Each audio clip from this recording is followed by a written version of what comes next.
আজ আমার ব্লগটা কল্যাণী এমস নিয়ে। তো হ্যালো বন্ধুরা, আমি অনিবিশ্বাস। সবাই কেমন আছো? আশা করি সবাই ভালো আছো। তো এই যে আমরা মুর্শিদাবাদ স্টেশন চলে এসেছি এবং ট্রেনে চেপে পড়েছি।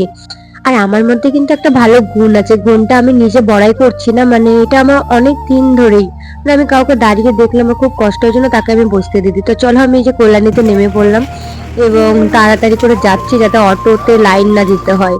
তো যাই হোক, কপালটা খারাপ ছিল, প্রচুর বড় লাইন ছিল। তো দেখতেই পারছো তোমরা, এখান থেকে দেখা যাচ্ছে কতটা বড় লাইন, এবং আমার পেছনেও দেখাচ্ছে তোমাদেরকে কতটা লাইন পড়েছে। দেখো কত লাইন পড়েছে। তো তোমরা যদি কেউ এমসে আসো, যদি ভাবো যে না 3 নম্বর থেকে যাবো না, তোমরা 1 নম্বর দিয়ে যেতে পারো। আমরা 3 নম্বর প্ল্যাটফর্মে নেমেছিলাম।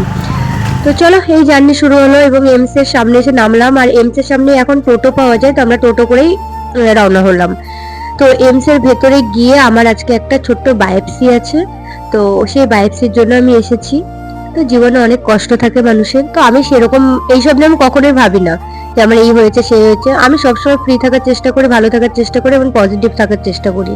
তো আমার মতন কারা কারা এরকম আছো যে কারোর কিছু হলে অনেক স্ট্রং থাকো, পজিটিভ থাকো, আমাকে কমেন্টে জানাও। আর হ্যাঁ, আমার ব্লগটা তোমাদের কেমন লাগে অবশ্যই কিন্তু জানিও, তাহলে নেক্সট ভিডিও করতে আমার কিন্তু একটু ভালো লাগবে। তো যাই হোক, এমসের ভেতরে চলে এসেছি। এই ঠাকুর দর্শন না করে কিন্তু আমি কখনো ডক্টরের কাছে যাই না। তো চলো, আমি বায়োপসির জন্য রেডি হলাম এবং আমি চলেও গেলাম বায়োপসির জন্য। একটা প্রবলেম হয়ে গেল, আমার আগে যে রিপোর্টগুলো ছিল ওগুলো দেখে ম্যাম বললো আমার প্লেটলেটটা একটু কম আছে, তো সেই জন্য বায়োপসিটা একটু হোল্ড করেছে, 2 ঘন্টা পরে আমার বায়োপসি হবে। তো সকাল থেকে কিছু খাওয়া দাওয়া হয়নি, জন্য সকালে ব্রেকফাস্টটা করে নিয়েছিলাম ক্যান্টিনে গিয়ে। মানে এমস এর ব্যাক সাইডে কিন্তু ক্যান্টিনটা। আর কিছু মেডিসিন অ্যান্ড নিডলসটা আনতে বলেছে, সেই জন্য বাইরে যাচ্ছি। বাইরে প্রচন্ড পরিমাণে রোদ, যাওয়াই যাচ্ছে না। তো চলো আজ এইটুকুই, কারণ মেডিসিনটা আনার পর আমাকে রেডি হতে হবে। চলো সবাই, টাটা, ভালো থেকো।